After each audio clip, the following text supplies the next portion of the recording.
الله الرحمن الرحیم السلام علیکم کتونکو کاشف عارف یم د پیښور په کینټ ریلوے سټیشن کې موجود یم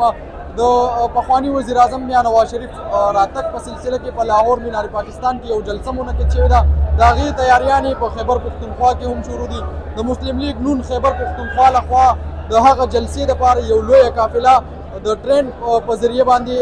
لاهور ته لیږلی کېږي دغه ټرین به دلته نه اوس روانېږي مونږ وکتل دلته په سوونو په تعداد کې د مسلم لیگ نون کارکنان چې کوم دی موجود دي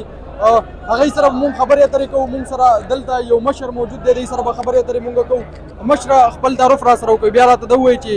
څه ګڼئ لاهور ته روان یي د نواز شریف استقبال دپاره اعوذ بالله من الشیطان الرجیم زما نوم حبیب الله شاه دی جی او زه د پاکستان مسلم لیگ نون زموږ قائد میاں نواز شریف صاحب چې کوم سبا را روان دی د خیره او په قائد یادګار چوک باندې چې کومه د پاکستان د تاریخ ټولو نه غټه جلسه کېدونکې ده دا جلسه به انشاءالله ثابتوي چې پاکستان کې د هغوی د راتلو د اواز سره الله جل شانو کم سټیبلیټي راوستې ده کم ډالر کنټرول شو کم چې د پټرول کمیږي لګیا دي او کم چې کاروبار چې کم بیخي سټاپ شوی جي ولاړ هغې کې کم هلچل شروع شوی دی نو دا د دې خبرې نښې دي چې انشاءالله د میاں صاحب راتلو سره پاکستان به دوباره چې کم ځینې د هغه سفر ایسار شو دا د ایشین ټایګر جوړېدو هغه به دوباره شروع کیږي او انشاءالله د دوباره ایشین ټایګر جوړېږي څه ګڼئ په خیبر پښتونخوا کې بیا په پېښور کې دومره ډېر خلک ګوري کارکنان څه جذبه څه ده کار سرجي داسې کار دی چې خلکو ته اوس پته ولګېده چې څوک کار کوي څوک عملي کار کوي لګیا دی څوک خالي چغې وایي لګیا دی څوک لګیا دی په دم درود باندې ملک چلوي او څوک لګیا دی عملي طور سره ملک چلوي هغه عملي طور لپاره اوس خلک تعلیم یافته دي شعور دی هر انسان له الله پاک علم ورکړی دی او د هغې مطابق د ټولې دنیا او خصوصا د پېښور د خلکو سترګې چې میاں نواز شریف صاحب ته دي شو ډېره مننه زه د یوت میډیا ټیم صوبایي ترجمان یم تاسو څنګه ګورئ چې د خپل قائد میاں محمد نواز شریف سره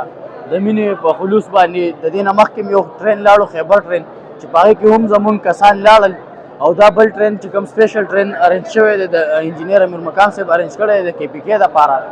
په هغې کې په دې ټرین کې کم از کم 2000 نه 2500 پورې کسان دي خو په دې سره سره به دا ټرین به نن ځي سهار به لاهور ته 8 بجې رسي سهار زمونږ 8 بجې پېښور ټول پلازې نه به د انجینیر امیر مقام صاحب په قیادت کې په هزارو تعداد سره ګاډي وي په هغې کې به په لکونو خلک وي انشاءالله او موږ به لاهور ته ځو په همدغه سبب په 400 انټرچینج باندې په مردان انټرچینج باندې بیا کرنل شیرخان انټرچینج باندې داسې صوابۍ بیا هزاره انټرچینج او موږ به په دغسې طریقه باندې چې څونه د مسلم لیګ ورکران دي هغه به د خپل قائد میاں محمد نواز شریف د استقبال لپاره لاهور ته ځي او جلسه کې به شرکت کوي انشاءالله یاره جي تاسو ګورئ د جذبې ته هم ګورئ د خلکو ته هم ګورئ چې دا کم عوام راوتي دي په یو شارټ میسج سره او په یو دونه ګڼ تعداد سره تاسو وکتل چې کم دلته کې د پیسو په هیله مینه وشوه کومه د ګلابو په هیله مینه وشوه کومه داسې تاسو د عوامو ته ګورئ چې کوم د عوامو په هیله خلک راوتي دي او کومه مینه ښیي د خپل قائد میاں محمد نواز شریف سره نو دا چانه پټه نه ده